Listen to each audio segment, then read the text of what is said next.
Yesu ashimwe, Yesu ashimwe, Yesu ashimwe, icyubahiro cy'Imana kibe muri mwe. Ndashima Imana rero muri aka kanya keza. Ndashimira Imana ko twongeye guhurira kuri kamera z'Ijambo Ribohora TV. Bene data bakundwa, ndabashimiye kandi mwese mbifurije amahoro ya Kristo. Imana nihabwe icyubahiro. Shimira buri muntu wese komeje kudutera inkunga kureba ibiganiro byacu by'Ijambo ry'Imana. Murabizi ko nta kindi kiduhuriza kuri kamera z'Ijambo Ribohora TV ni ugusoma Bibiliya, tukavuga icyo Bibiliya ivuga. Ntabwo twebwe tuvuga ibyacu uko tubibonye, ahubwo tuvuga icyo Bibiliya ivuga. Murabizi hari abantu benshi batagira imbaraga zo gusoma Bibiliya, ugasanga umuntu gusoma Bibiliya ni ikibazo, ariko kumva ijambo bikoroha. Niyo mpamvu natwe iyo dusoma ijambo ry'Imana ntabwo tuvangavanga, ahubwo dusoma umurongo ku wundi, hanyuma ugasobanukirwa icyo Bibiliya ivuga ku buzima bwawe, ndetse n'ikivuga mu buzima muri rusange, n'ikivuga ku muryango nyarwanda, n'ikivuga ku muryango mu isi hose, kuri buri muntu uwo ari we wese. Kuko Bibiliya ntivuga umuntu umwe, ari iri mu Cyongereza ihura n'iri mu Kinyarwanda, ari iri mu Giswahili ihura n'iri mu Kinyarwanda, kuko imirongo ni imwe. Nubwo wenda abantu tuba tutazi indimi nyinshi zitandukanye, ariko ubusanga na Yesuwa asomwa nka Yesuwa, ariko agasobanurwa mu rurimi rw'ururimi buri muntu wese yumva. So bisobanuye ngo rero twebwe nk'abanyarwanda Bibiliya yacu iri mu Kinyarwanda. Ntabwo buri muntu wese ari uko afata uwo mwanya ngo asome Bibiliya, ariko buri muntu wese nutabasha gusoma Bibiliya ashobora kumva n'ibyo umusomyi amusomeye, kandi agahita avuga ati ahubwo ugahita unakanguka ukajya kureba kuko niba ari byo, ese ko ibyo asomye nibyo cyangwa ntago ari byo. So rero biba byiza iyo dukurikiye ku Ijambo Ribohora TV tukamenya ngo ese koko hano Matayo yavuze ngo iki, cyangwa se hano Yosuwa baramusobanura gute, cyangwa se hano mu Itangiriro wenda igice cya 1 umurongo wa mbere haravuga ngo iki. Mbese icyo gihe iyo ukurikiye bigutera n'umwete, kuko iyo dusomye hano tugubwira n'umurongo uri bujye gusomamo ukareba, kuko ugareba niba bihura. Kandi nta kintu na kimwe, nongere mbasubire mu bene data bakundwa, nta kintu na kimwe Bibiliya ivuga kitari ubuhanuzi.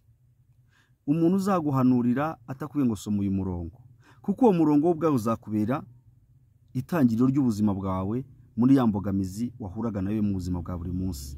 Niyo mpamvu rero nkangurira buri muntu wese gusoma Bibiliya. Ugasoma Bibiliya ugasobanukirwa, ukareba ahantu ubeshyerwa, ukareba ahantu ubwizwa ukuri. Aho ni naho uhita umenya umuntu w'ukuri uvuga iby'Imana koko. Kenshi na kenshi umuntu usoma Bibiliya nta buriganya bafite, kuko abakubwira ngo jya muri uyu murongo urasangamo ibi nuko biba bimeze. So rero tutizimbye amagambo, mbere na mbere ndabashimira bene data bakundwa, ndabashimira rwose kandi n'umutima wanjye wose abakomeje gukora subscribe. Ni ukuri Imana yo mu ijuru ibaha umugisha.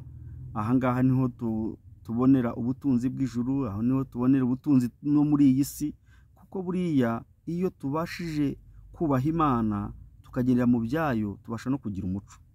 Bibiliya ubundi yigisha umuco, yigishwa kwitwararika, yigisha inzira ugomba kunyuramo, aho ugomba kunyura naho utagomba kunyura. Niko Bibiliya ubundi dutegeka. Ariko abigisha b'iyi minsi mu mbabarire basa nkaho bafashe Bibiliya bayigira nk'ibyo kurya byabo bya buri munsi, cyangwa se guhunika ibigega byabo, ariko mu binyoma.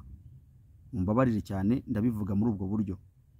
Mureke dusome Bibiliya tuyivuga ukwiri, twe gusoma Bibiliya ngo twongeremo ibirungo. Ndabeshya bene data? Ndabeshya? Abiyi minsi siko bameze? Ese sibyo?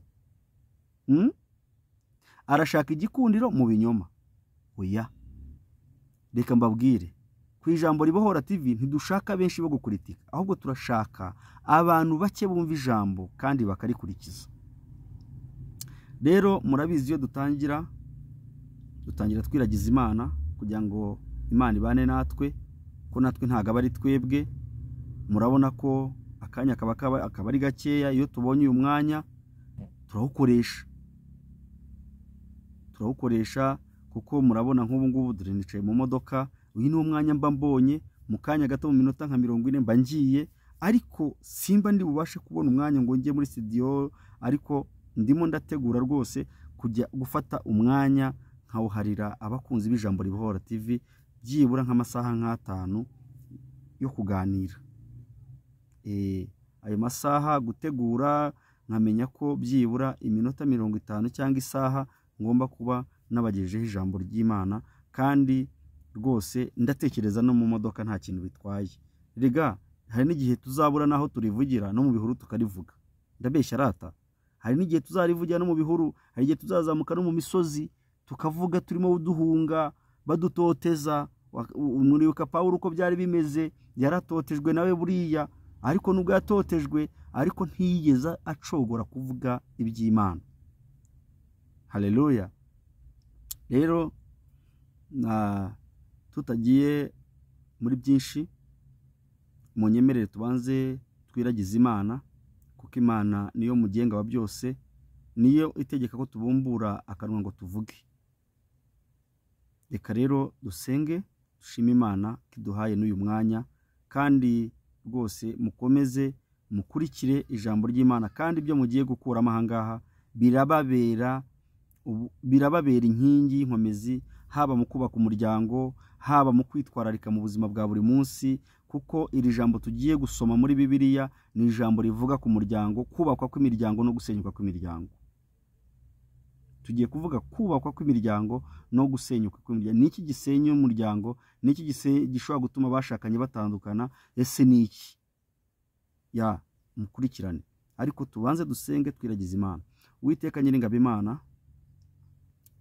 tugushimiye kubw'aka kanya keza uduhaye, tugushimiye ko wongeye kungarura imbere ya kamera z'Ijambo Ribohora TV.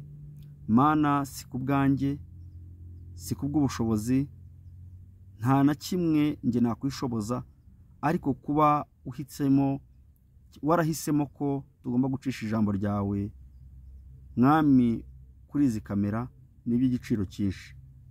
Hari uwahagera kuri izi kamera ntabone icyo avuga, ariko Mana turagushimira ko ubumbura akanwa kacu ukatubwira ngo muvuge tukavuga. Kandi tugomeje kugushimira by'umwihariko nka kamera z'Ijambo Ribohora TV, Mwami, ko ijambo ryawe rikunzwe kandi ririmo kwamamazwa hose ku isi ndetse no mu gihugu cyacu cy'u Rwanda.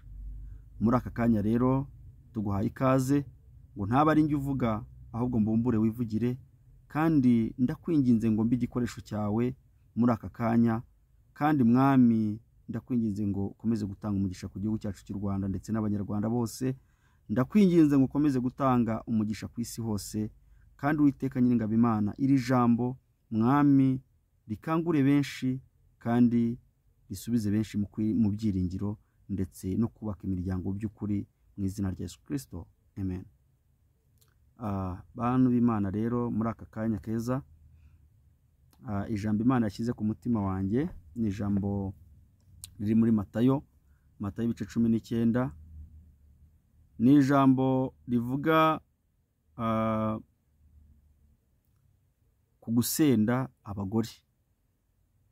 Gusenda abagore, nimvuga gusenda murabyumva, ni nko kubenga cyangwa kwirukana.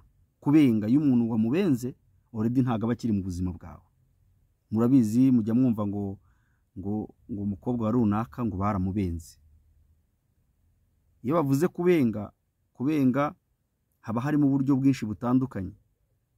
Swati hari inenge bamusanzeho. Inenge ya mbere ni iyihe? Umukobwa, ngiye ntago njya kure ya Bibiliya, ariko hano cyane cyane Bibiliya irabisobanura neza, iravuga impamvu Mose yanditse urwandiko rwo gusenda abagore. Ikintu kibabaza kigasa nkaho kidutera n'agahinda, nuko Bibiliya ibyivuga, twebwe cyangwa se abavuga butumwa cyangwa abantu babwiriza iby'Imana atari byo bakurikiza. Birababaza, biteye n'agahinda. Mukurikire mwumve, kuko ngiye mvuga ibyanditse muri Bibiliya, sinjya mvuga ibyanjye gusa. Muri iyi minsi ya none, abantu abavuga butumwa bataye inshingano, ahubwo zirimo zirakorwa n'inzego. Murumva ukuntu ibintu bibabaje. Abavuga butumwa bataye inshingano, uyu munsi wa none inshingano amatorero cyangwa amadini yagakoze, kuko ariyo cyane cyane ashingira kuri Bibiliya. Leta yo igendera ku mategeko yayo ari mu igazeti ya leta, twese turabizi. Ariko ikintu giteye agahinda nuko amategeko ari muri Bibiliya yimukiye mu igazeti ya leta, ubu arimo aracungwa na leta. Rero amategeko ari muri Bibiliya, abavuga iby'Imana byarabananiye. Nturetse ndabeshya. Niba uyu munsi abafarisayo barabajije Yesu bakamubaza ati ese ni iyihe mpamvu Mose yanditse urwandiko ruvuga gusenda umugore cyangwa se rwo gusenda abagore? Ese aho hantu mwari muhazi? Mutega amatwi muze mwiyumvire uburyo amadini yataye inshingano zayo. Imanza zibera mu nkiko z'abantu batandukanye cyangwa badivosinga ntago zakagombye kujya mu nkiko uyu munsi, ahubwo zakagombye kuba ziri mu itorero, kuko ziri mwiki muri Bibiliya yera. None uyu munsi amategeko ya leta yararebye avuga ati amadini byarayananiye.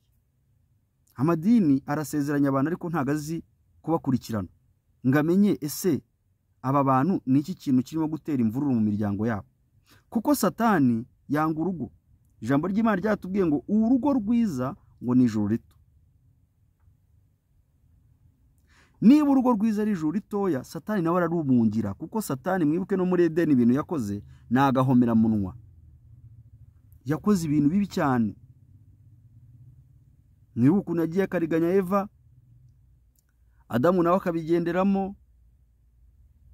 Mwibuke neza ibyo byose niho byatangiriye. Ntago rero urugo iteka ryose ruhora rusurwa, kandi rusurwa na Satani. Ariko iyo mwamaze gusobanukirwa no kumenya neza rwose, ndagira ngo ngo urugo rurubakwa.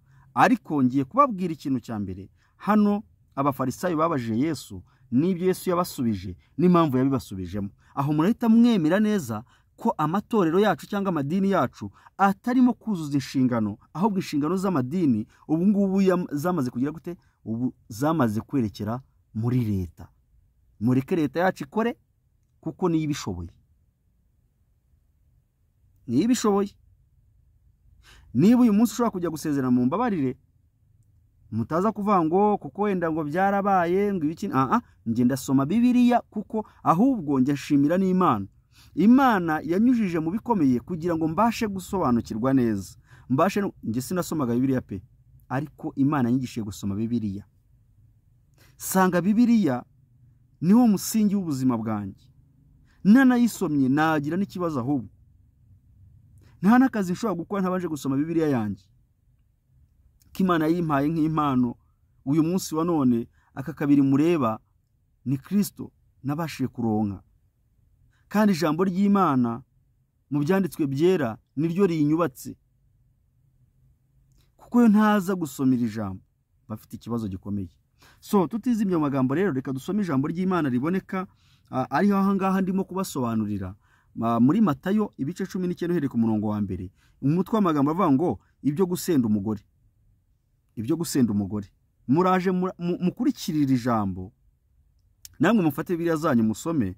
Ahantu ndi buze kubisobanura nabi mubishyire muri comment, mumbwira ati hano rwose Emmanuel wabisobanuye nabi, ntago ari iki ngiki Yesu yavuze. Biremewe cyane rwose, sinzi n'impamvu ahubwo mutanambwira, kuko dukunda aha ngaha nubwo tuba tuvuga ijambo ry'Imana, ariko tuba tugira ngo duhugurane, kuko ijambo ryatubwiye ngo abana b'Imana barahugurana, turahugurana. Ntago abana b'Imana njyewe ntago nzi iby'Imana cyane ku buryo navuga ngo ibiki aya, ahubwo njyewe iyo nsomye Bibiliya saba Mwuka Wera ngo nyigisha icyo ngomba kuvuga, kuko hano nzakurikirwa n'isi yose. Niba nkurikirwa n'isi yose rero nkavuga ibitari byo, byanga bikunda nabambaye nk'abandi bavuga ngo baramvuga ngo ariko imitima ngo bamvugisha iminwa yabo ngo ariko imitima yabo ikanja kure. Oya, si icyo nifuza Uwiteka Mana Nyiringabo. oya. Rero reka dusomere ijambo hanyuma turiganireho kugira ngo tubone n'umwanya, dusomere ijambo nitumara kurisoma tubone n'umwanya wo kugira ngo dusobanukirwe neza ese niki cyatumye Mose yandika urwandiko rwo gusenda abagore. Ni iyihe mpamvu? Ntago gusenda cyangwa se gutandukana kw'abantu, ntago wapfa gufata umuntu ngo turatandukanye, oya, wapi. Ahubwo dushingire ku ijambo ry'Imana mu byanditswe byera. Nubona umugayo kuri wa muntu cyangwa se ukabona umugore wawe cyangwa umugabo wawe ashingiye kuri icyo kintu, ahangaha mwibuke neza ko Yesu agaragara mu isezerano rishya. Niho agaragara kuko isezerano rishya niryo ryo gucungura abanyabyaha. Isezerano rya kera rivuga ibihano Imana yatanze guhera muri Edeni kugeza igihe yashyiriyeho ubwami bwose. Isezerano rishya ntago riragaragaramo ubuntu bw'Imana, uburyo yagiye ikiza, uburyo yagiye ibabarira, ariko ntago hagaragaramo gukurwaho ibyaha. Aha rero haragaragaramo impuhwe, haragaragaramo guhana, mbese byose hano birimo. Kadusome mu izina rya Yesu.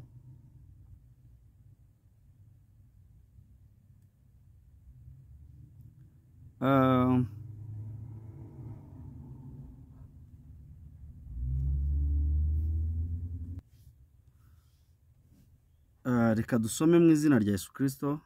Murambabarira hano basubiriremo. Ni Matayo ibice 19 uhereye ku murongo wa mbere tukagera ku murongo wa 12. Aho niho dusanga ayo magambo abafarisayo bandikiye babajije Yesu ngo ese ni iki cyatumye Mose yandika urwandiko rwo gusenda abagore. Ngo Yesu arangije ayo magambo ava i Galilaya ajya mu gihugu cy'Iyudaya hakurya ya Yorodani. Abantu benshi baramukurikira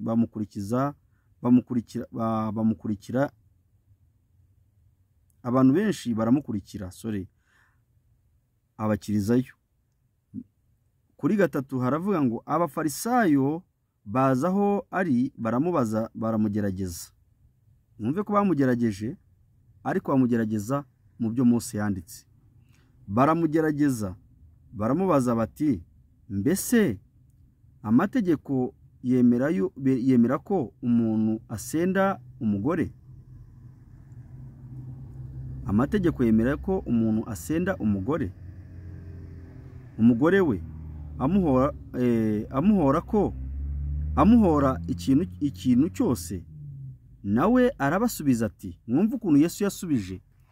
Yesu ndamukunda cyane. Yesu nawe arabasubiza ati, ntimwari mwasoma yuko yabaremye mbere yaremye umugabo n'umugore?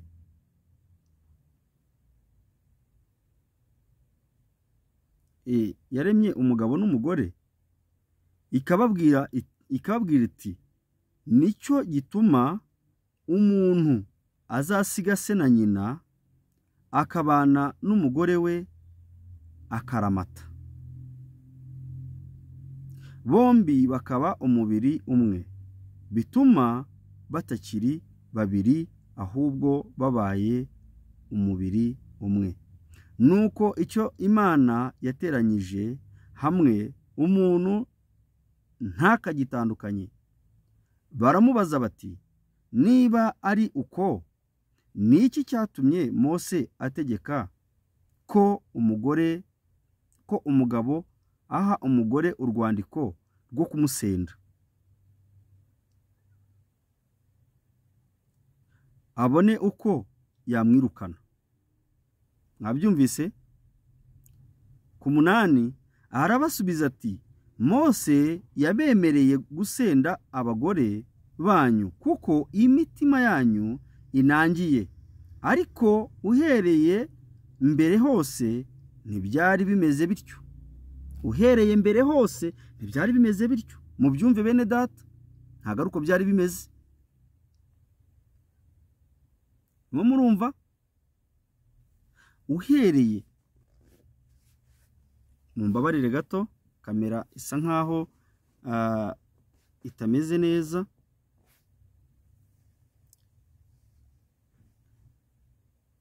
Ati arabasubiza ati Mose yabemereye gusenda abagore banyu kuko imitima yanyu inangiye, ariko uhereye mbere hose ntibyari bimeze bityo. Ariko ndababwira yuko umuntu wese uzasenda umugore, noneho mwumve nawe itegeko Yesu yahise ashyiraho, nawe yaraje arakonfaminga, ariko ajya gushyiraho iri tegeko yabanje kwisegura, kuko Yesu we yagendeye ku mategeko y'Imana hasi. Aravuga ati ariko papa wanjye ntago ari uko yabivuze, kuko yavuze ko icyo yateranyije nta muntu ugomba kugitandukanya. Hanyuma rero ahangaha Yesu nawe aravuga ati ariko ndababwira yuko umuntu wese uzasenda umugore we atamuhora gusambana. Mutega amatwi mu byumve. Atamuhora gusambana akarongora undi azaba asambanye. Azaba asambanye. Kandi ucyura uwasenzwe nawe aba asambanye. Ucyura uwasenzwe kandi nawe aba asambanye. Abigishwa be baramubwira bati iby'umugabo n'umugore we niba bigenda bityo, noneho kurongora si byiza. Nawe arababwira ati abantu bose ntibabasha kwemera iryo jambo. Yesu aravuga ati ubundi byakabaye byiza banabiretse, ariko avuga ati ntago abantu bose bakwemera kwemera iryo jambo. Ntago abantu bose babyemera da, niko bimeze, nta banga ririmo. Ariko bibaye byiza nyine kuwo byashobora. Ariko hano Yesu akongera akatubwira ngo ntibabasha kwemera iryo jambo keretse ababihawe, kuko hariho ibiremba byavutse bityo mu nda za ba nyina. Hariho n'inkone zakonwe n'abantu, hariho n'inkone zikona ubwazo kubw'ubwami bwo mu ijuru. Ubasha kubyemera abyemere. Ubasha kujya gute kubyemera abyemere. Rero nshuti z'umusaraba, iri jambo rirasobanutse. Ahangaha nkuko twatangiye tubivuga, hano Mose ajya kwandika urwandiko yabonaga abantu bazamarana. Murabiza amakimbirane mu ngaraba.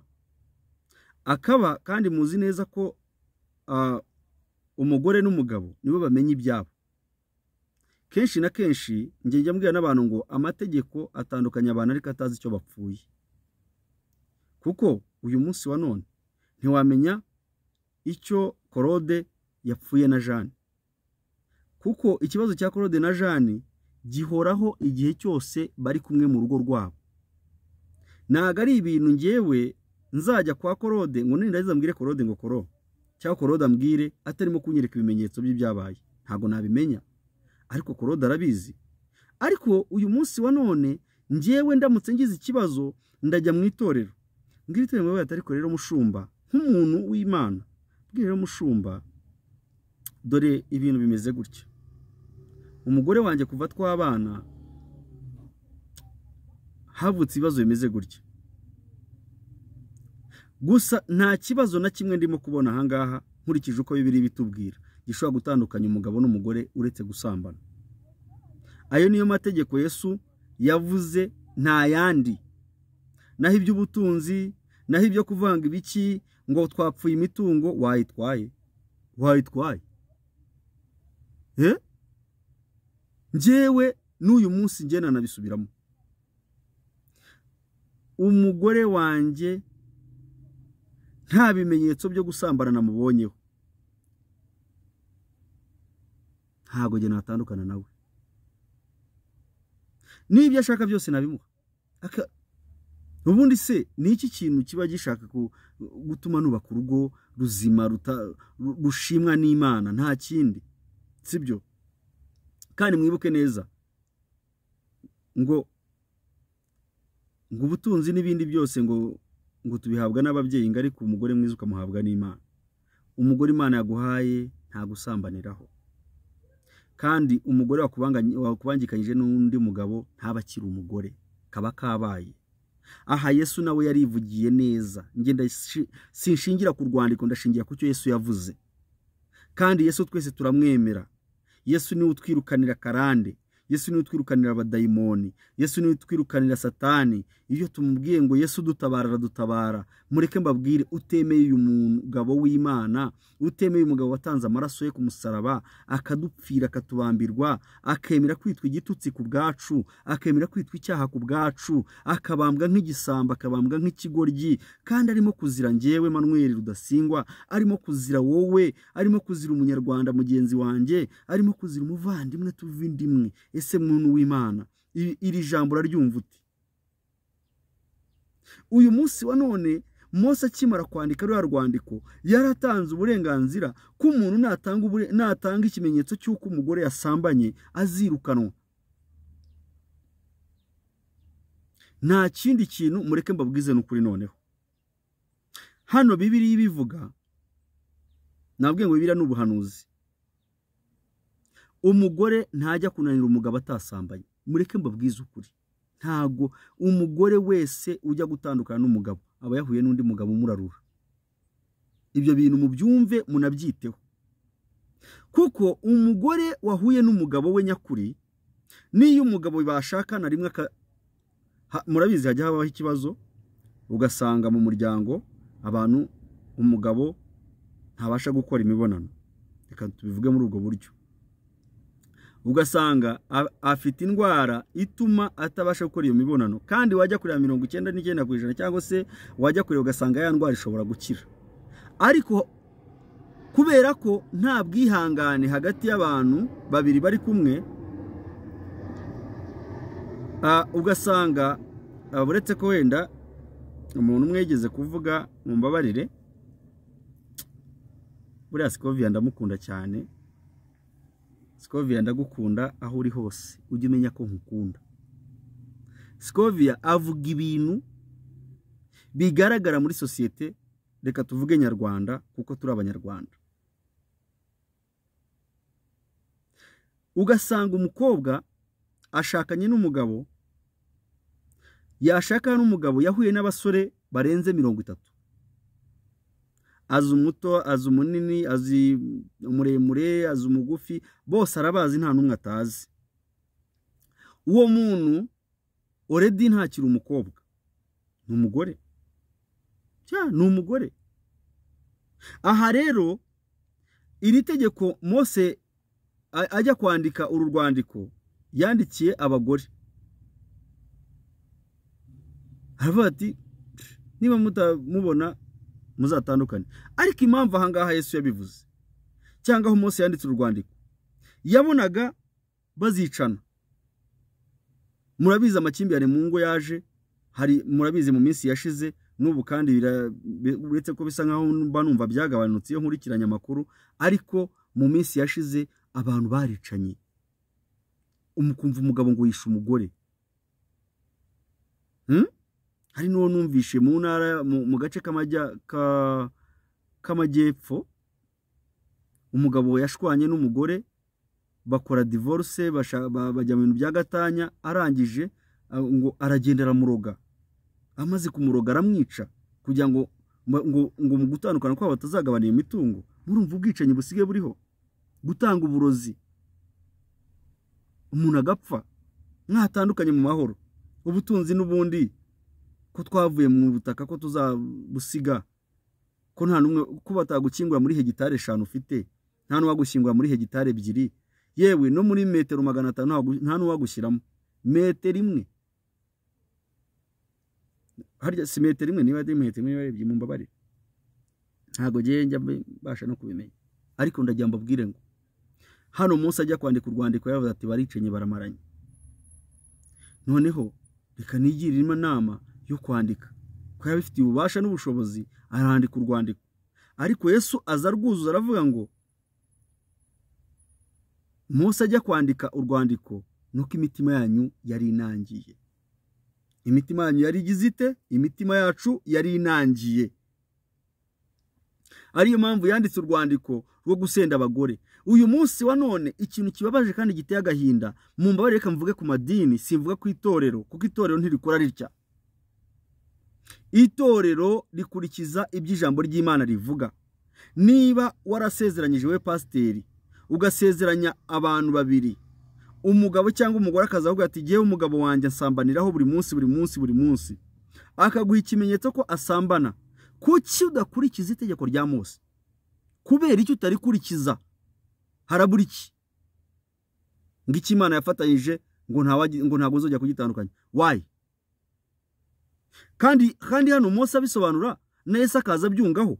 Buriya abafarisayo nubwo tubita abantu bari babi, ariko hari naho bavuga ukabona baba ku ijambo. Hano abafarisayo babajije Yesu, kandi mwibuke igihe Yesu yarageze i Galilaya, icyambere yaraje gukora ibitangaza nk'umwana w'Imana, aje kugaragaza, aje gutanga imbabazi, aje gukiza abarwayi, abari bararemaye bamaze igihe kinini cyane bari ku ngo y'uburwayi. Yesu ahageze barakira. Aha naho rero niho abafarisayo bavuze ati dore abagore baraturembeje. Abagore baraturembeje, reka noneho twebwe twibarize Yesu, dore twamubonye ko akora ibitangaza kandi twabonye ko ashoboye byose, none reka tumaze n'urwandiko Mose yanditse, ese yarwandikiye iki? Haleluya, Imana ishimwe cyane. Aha Mose yandika urwandiko, Mose yaritegereje. Dire nibi tubona by'ingo zisenyuka buri munsi. Buriya nuko abantu batabasha kuvuga ngo wenda bavuga ati umugore wanjye yasambanye na runaka na runaka. Ntago umugore wasambanye ababarirwa. Ntago umugore wasambanye ababarirwa. Umugore wasambanye aba yabaye ikivume. Umugore wasambanye ntabakira umugore w'umugabo. Umugore wasambanye aracibwa mu muryango. Umugore wasambanye ntago rwose, mureke mbabwire, njya mbwira Imana nkabwira ngo Mana, njyewe mureke mbabwire n'ikintu kimwe, umugore wanjye rwose ntamufatiye muri ibyo bintu, nta n'ikindi kintu twapfa.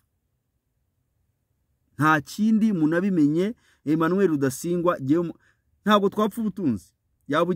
Bwagenda nkashaka ubundi. Yesu wabumpaye azamubundi. Ahubwo butwaye imigisha yanjye yabayigomoroye yose ije. Ariko umugore muzima utagendeye mu irari ry'ubusambanyi no mu bagabo ntago asenya urugo, ahubwo n'ikijara cyakira. Hano ariko sinzi niba mu kumva umutego urimo. Umutego Yesu yarabwiye ngo cyo kora. Yesu yabwiye ngo, arabasubiza ati Mose yabemereye gusenda abagore banyu kuko imitima yanyu inangiye, ariko uhereye mbere hose ntibyari bimeze bityo. Mwabyumvishe?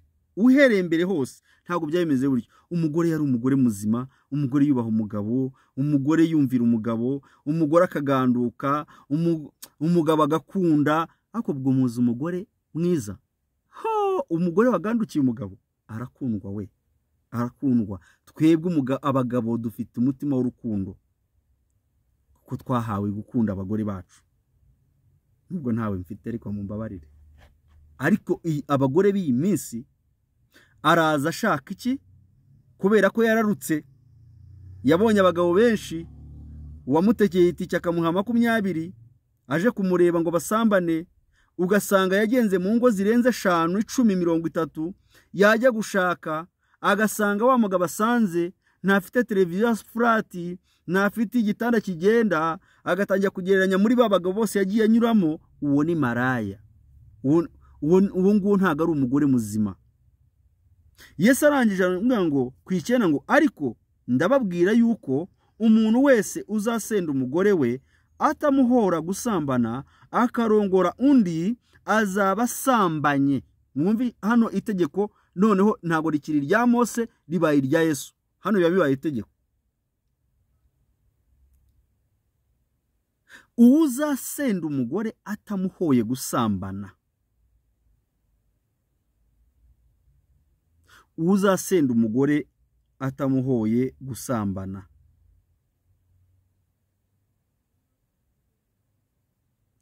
akarongora undi azaba asambanye.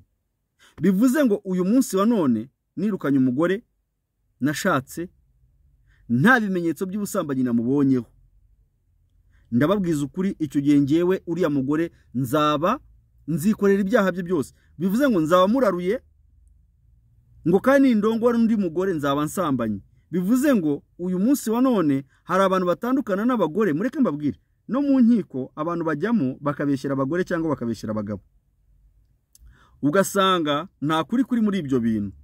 Ariko nyamara bene data, niba mukunda ijambo ry'Imana, niba mukunda, niba mwumva mushaka kuzagira ubugingo buzima, niba mwumva mushaka kuzaragwa ubwami bw'Imana, mugire ukuri muri mwe.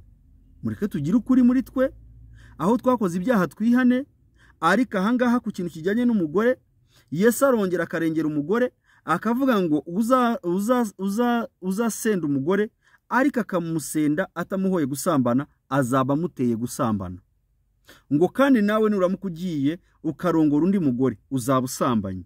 Mwabyumvise bene data? Yesu arabavuga mwese, twese arimo aravuga aho dushobora gucumura, aho dushobora gutandukana n'abagore bacu, naho dushobora gutandukana n'abagabo bacu. Ariko ndashimira Imana ko kuri iki kintu Yesu yavuze nta hantu nigeze ntandukira ngewe. Icyo ndagishimira Imana rwose, ndagishimira Imana. Sindimo gusubira mu buhamya, ariko ibi ngibi ni ibintu nge byambayeho.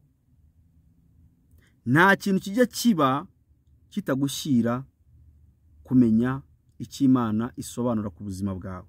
Ndashimira Imana mbere na mbere ko inyereka ikintu ku kindi. Rero mugabo nawe mugore, mukobwa witegura gushaka, musore witegura gushaka, ubahaye amategeko ya Mose. Musore ugiye gushaka, mukobwa ugiye gushaka, ubaha amategeko ya Mose.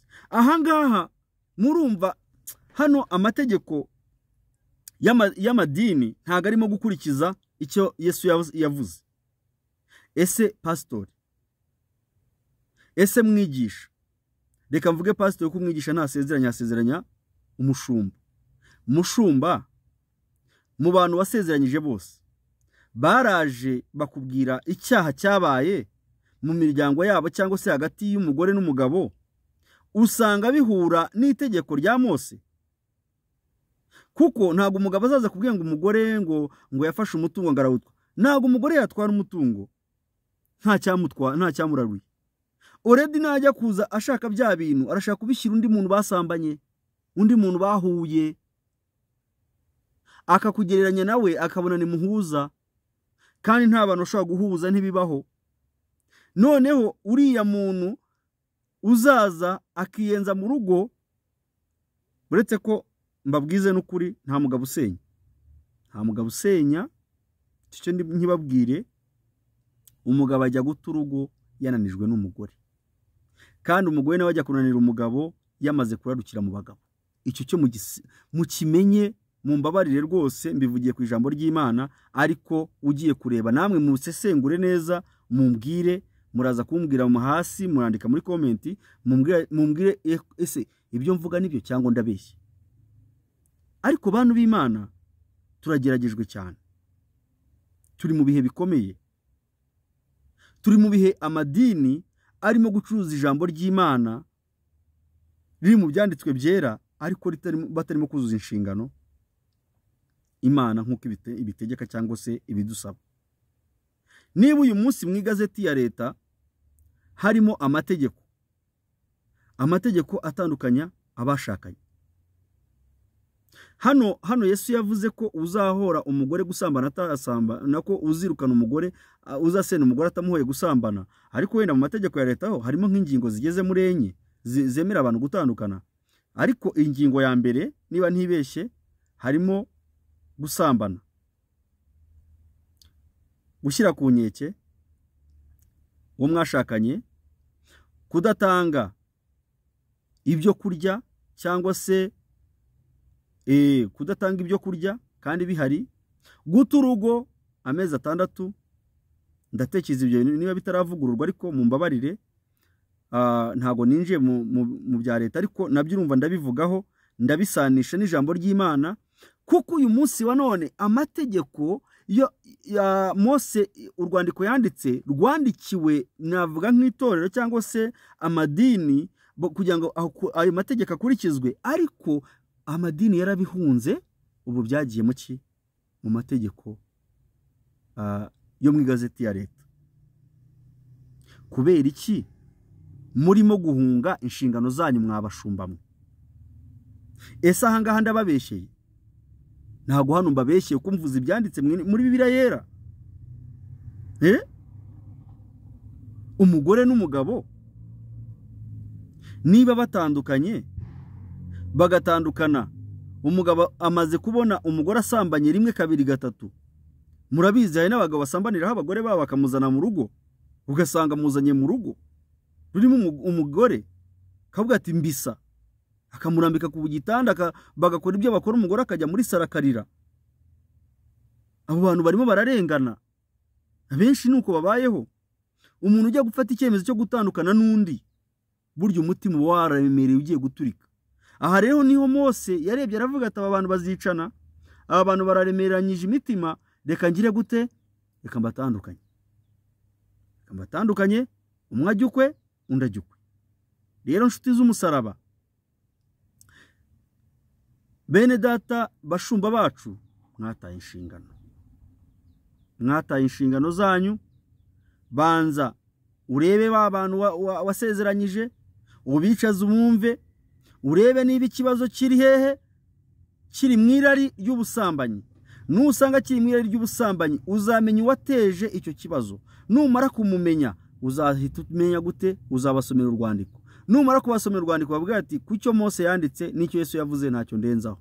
Umugabo niba ushaka gutandukana n'uyu mugore kuko wamuhoye gusambana kandi ufite ibimenyetso, mutandukane.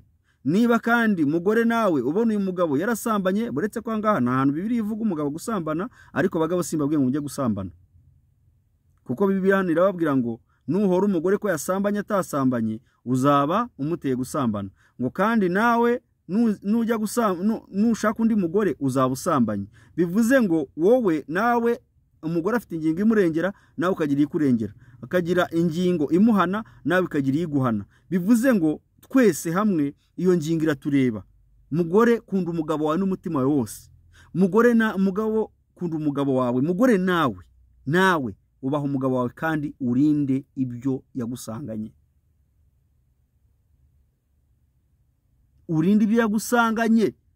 Bene data bakundwa, igihe tugezemo kirakomeye cyane. Tugeze mu bihe turimo gushaka kwigwizaho ibintu tutazajyana. Ese nk'ubu ugasanga umugore agiye gushaka umugabo, mumbabarire cyane, Yesu aduhana umugisha. Muri iyi minsi gutandukana ntago ngiye mbibona nk'ibintu by'uyu munsi, byabaye kuva na kera hose, kugeraho Yesu urumva yaje guca urwo rubanza nawe bakajya bajya ku nyandiko bakazibazaho. Si ubwo murumva ari iby'uyu munsi koko, tuvugisha ukuri? Ariko tugomba guhinduka tukagenda nk'abantu b'Imana, tukagenda nk'abantu batwaye ubutunzi bukomeye cyane mu buryo bw'umwuka. Niba ugiye gushaka umugabo,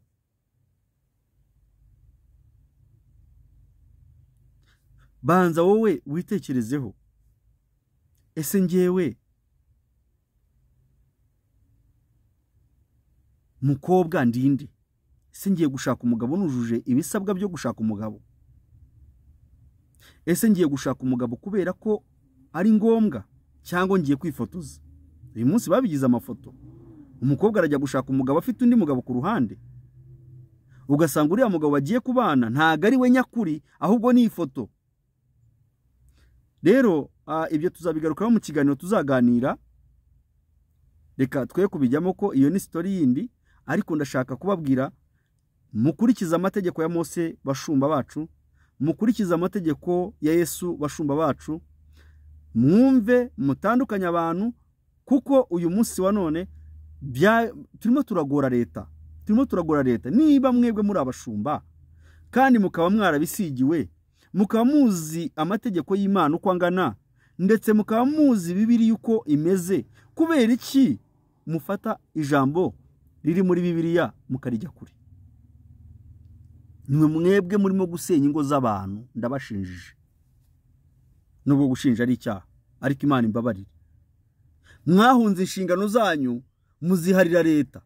Kuki muziharira leta? Mwebwe ubwanyu byakagombye kuberaho. Ngicyo nkarya ngo nongere nibarize ngo iki Imana yateranyije ngo ntagomba kugitandukanya. None kuki Yesu yavuze aha ngaha akavuga ngo uzasenda umugore atamuhoye gusambana azamuteye gusambana? Ese umugore wasambanye ntago yemerewe gusendwa?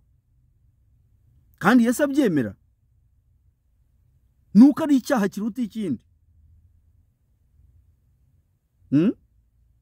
Nicyo cyaha gikomeye, nicyo cyaha kibera ahantu kure, ariko iyo byamenyekanye.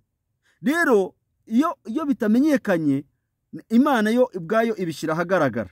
Ati bishyira ahagaragara iti iteza umwiryane mu muryango.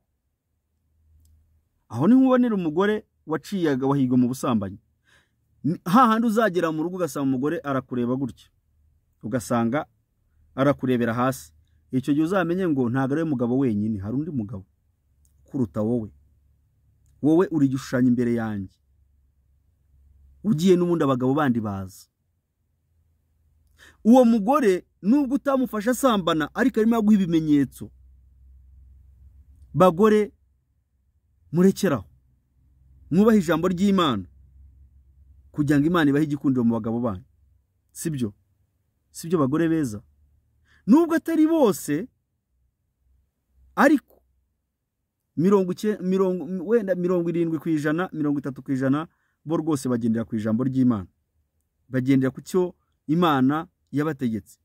30% bashatse bagiye gushaka koko, ariko 70% bagiye gushaka ubutunzi, kubera ko abo bashakaga ntago ari bo bashaka.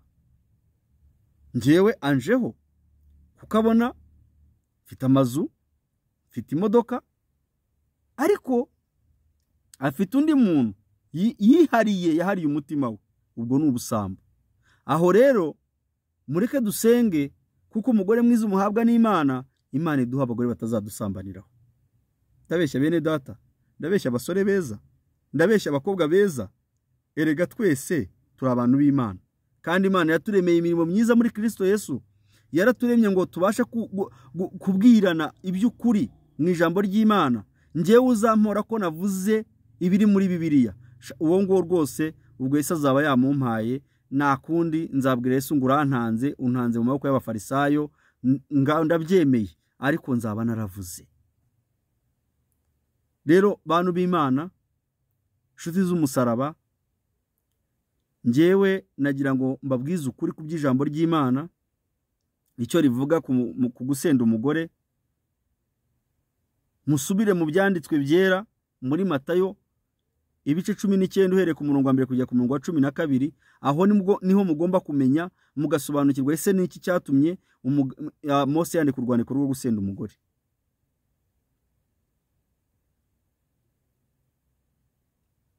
Murabyumva bene data? Muri ibi bihe tugezemo, ibihingo zisenyuka buri munsi, ibihe abagabo n'abagore usanga baranzwe n'ubusambanyi, umugore agacaha undi agacaha.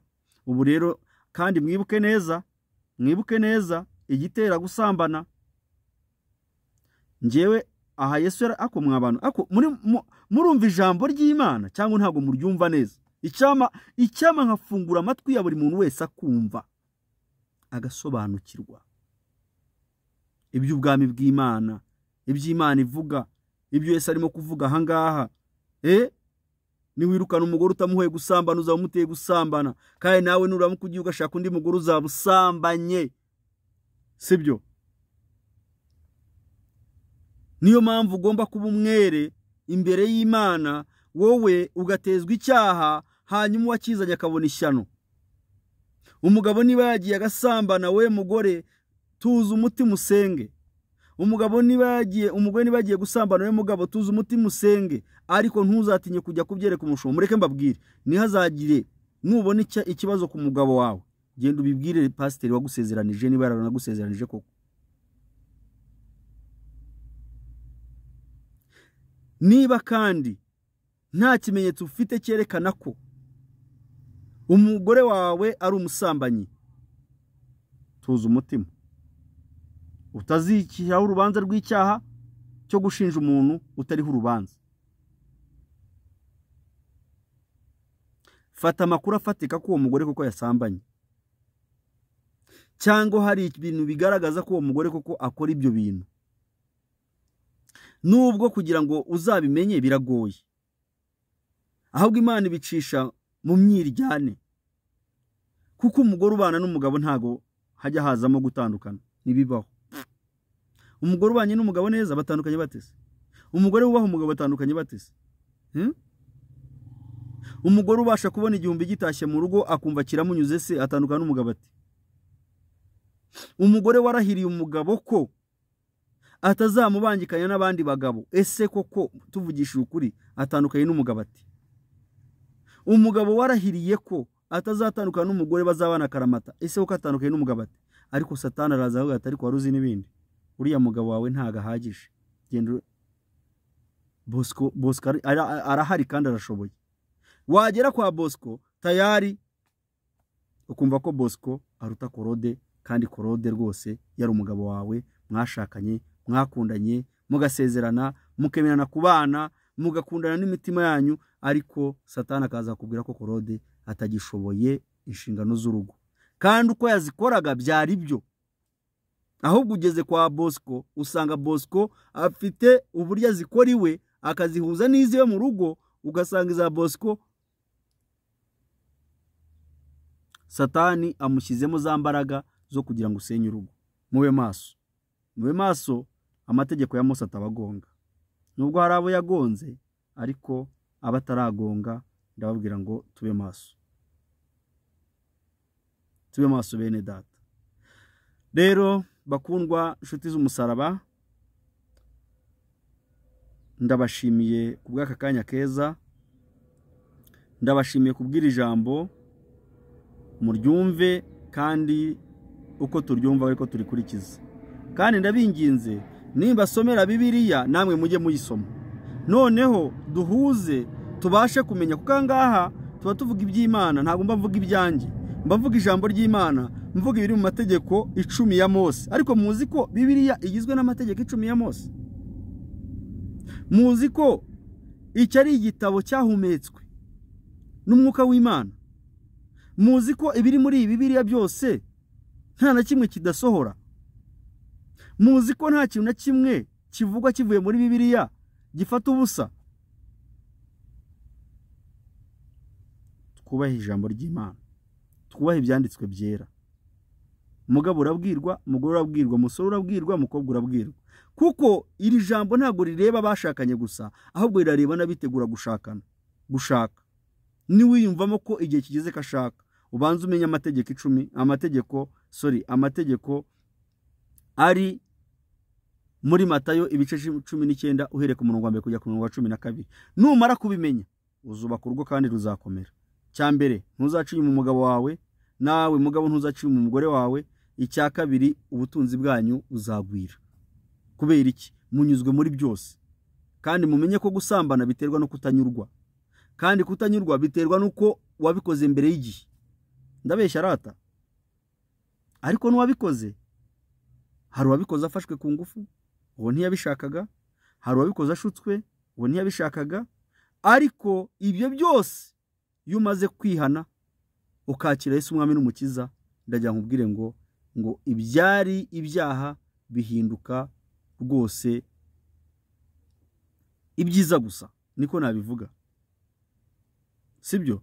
Bene data rero bakundwa, ndabashimiye muri aka kanya twatangiye dusenga, reka dusoze dushima Imana. Ni ukuri kubw'iki kiganiro cyiza, ijambo ry'Imana nta kindi kintu kirisimbura. Kandi mwubaha amategeko ya Mose, mwubahe n'amategeko ya Yesu, kuko Mose yanditse urwandiko, Yesu arangije arushimangira. Rero twatangiye dusenga, reka dusoze dushima Imana ko yadufashije kugira ngo tubashe kugaragara imbere ya kamera z'Ijambo Ribohora TV. Iduhe n'uyu mwanya ungana gutya, kuko muri iyi minsi ya none abantu bavuga ngo igihe ni gito, ariko nta gihe cyo gukorera Imana kiba gitoye. Uwiteka Mana yacu, Mana ikomeye, Mana nyir'ijuru, Mana nyir'isi, uhagarara ahirengeye ukareba uburasirazuba bw'isi n'iburengerazuba bw'isi n'amajyepfo n'amajyaruguru y'isi. Ndagushimiye ko unyemereye kugira ngo mbashe kuvuga ijambo ryawe. Uri Imana y'amahoro, uri Imana y'igikundiro, urategeka bikabavuga bigakomera. Tuvuze ijambo ryawe riri mu byanditswe byera, Mwami, ijambo ryawe riri muri Matayo ibice 19 ku murongo wa mbere, aho abafarisayo babajije Yesu impamvu Mose yanditse urwandiko rwo gusenda abagore. Mana, ndagushimiye ko iri jambo warihisemo. Muri Bibiliya harimo amagambo menshi kandi meza ahindura imitima yacu kugira ngo tukugandukire Kristo. Ndagushimira Yesu ko watanze ikimenyetso cy'amaraso yawe kugira ngo tubeho.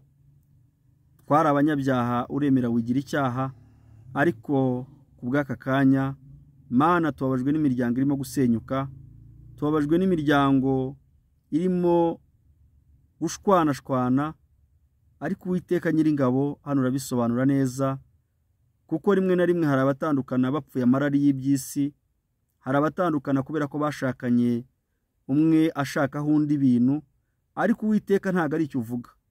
Aha Bibiliya ntitubwira ibintu, ahubwo iratubwira Mwami umuntu ndetse n'icyamutandukanya n'undi mu buryo bw'imibanire y'umugabo n'umugore. Uwiteka rero ndakwinginze ukomeze kubana natwe, kandi nkushimiye kuri buri muntu wese ubasha kubona iki kiganiro.